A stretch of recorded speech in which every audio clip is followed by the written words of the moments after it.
on. Hello and welcome to DareToChangeLife.com.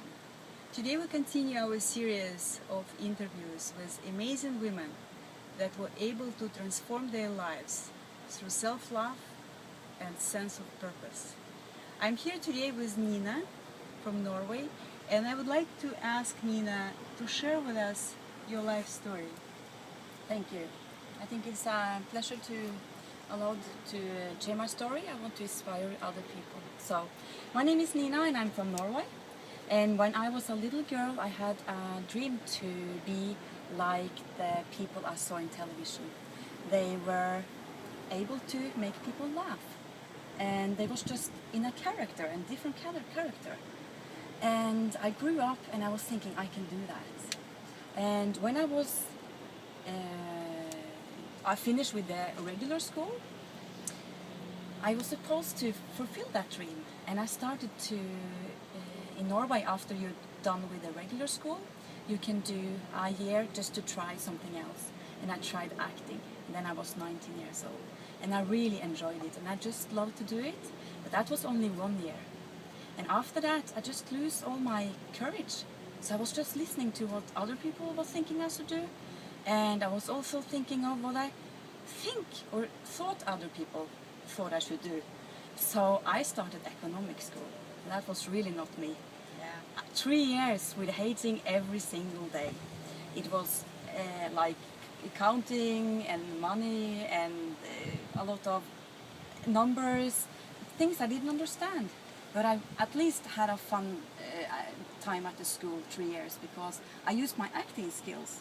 So I became friends with these people who could do the work, and they actually was fine with it because then we had a lot of fun, and they did the job and I did it with them, and I kind of went out of the school just so I could have the finished paper. So after that I actually was thinking, now I'm going to live this life now, like in an office. Oh my God, I have to travel. I just panicked.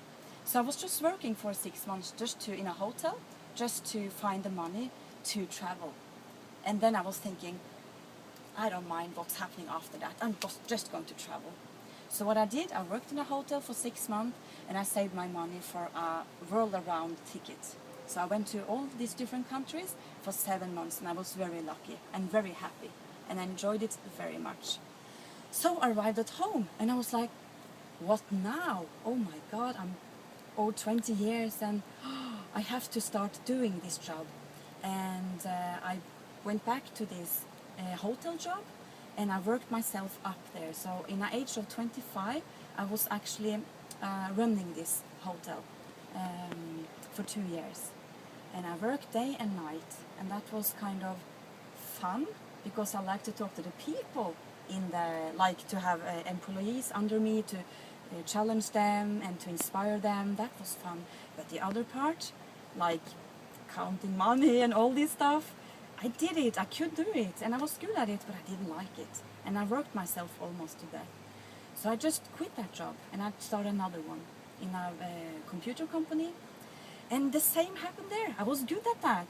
And I earned a lot of money. I bought this really nice car, like an Audi car.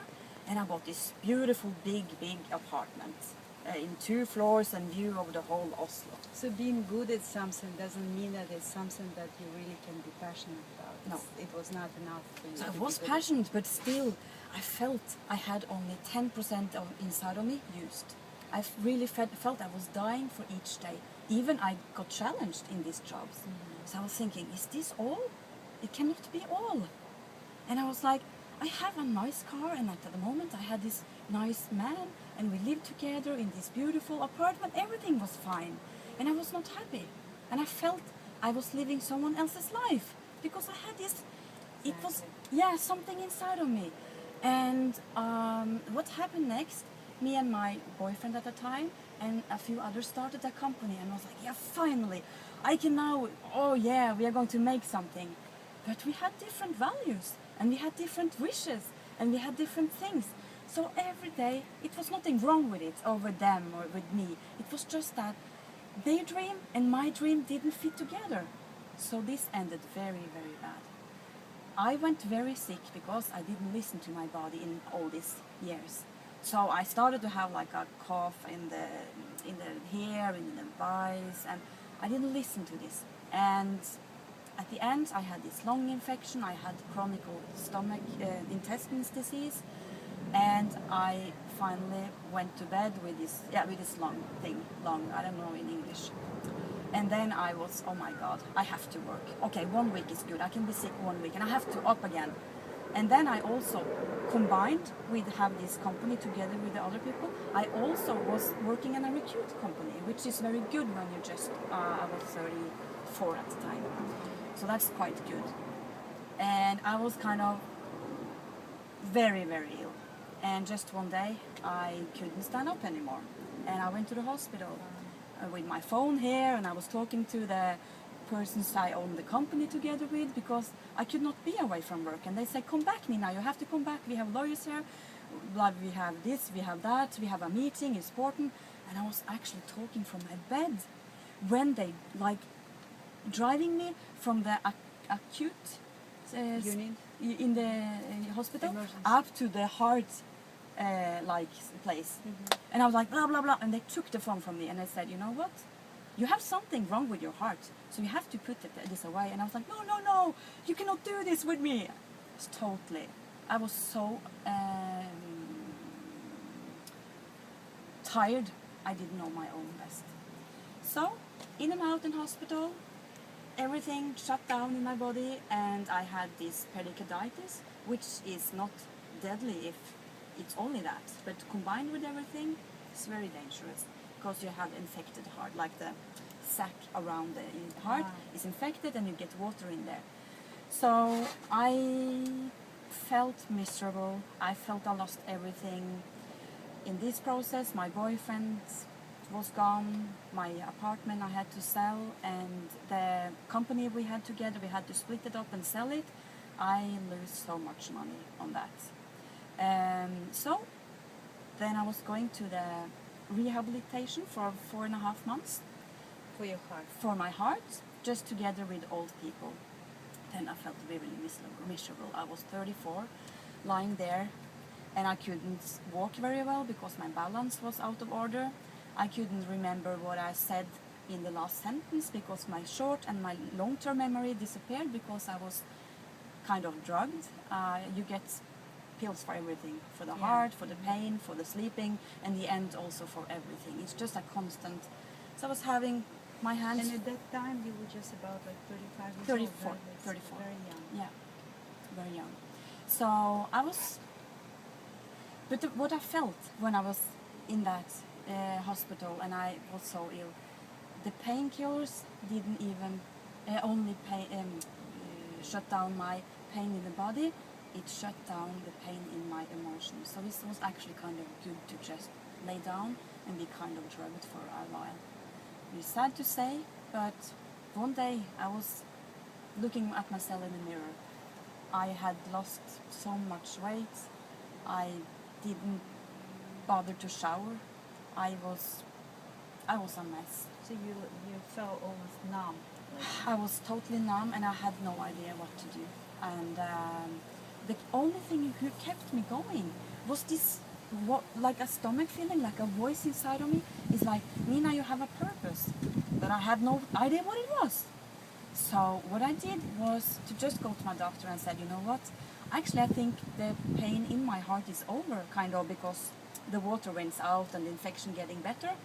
But I had to tell him, I think we have another problem. And he says, yeah, we have to quit the medication. You know, after 2 years going on medication, your body is going to be sick if you just quit it. So it was not, I think, very many, and my doctor told me and other people told me that it's quite usual to just continuing, like, yeah, in Norway we have a good security system, like with the money and stuff, so it's easy to just continue doing the tablets and doing kind of not rise yourself up again.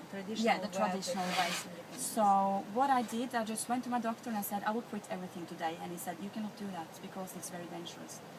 And I said, well, I don't know how else to do it. And he said, well, I will call you tomorrow and make sure you're alive.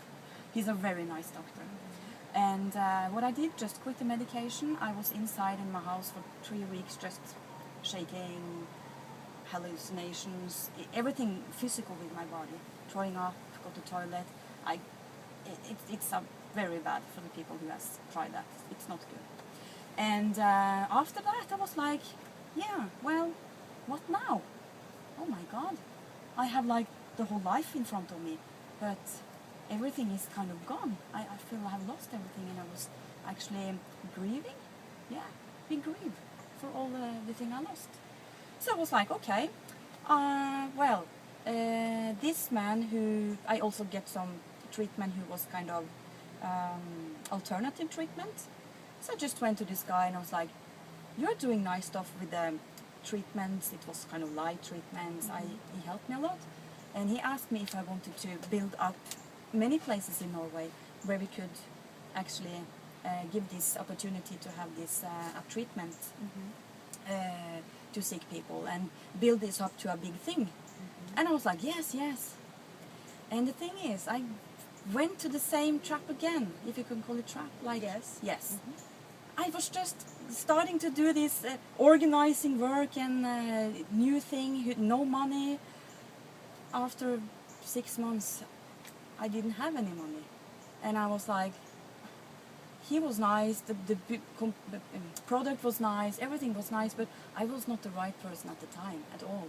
And he actually went back to his home country, and he's doing it there, but Norway was not ready, and I was not ready.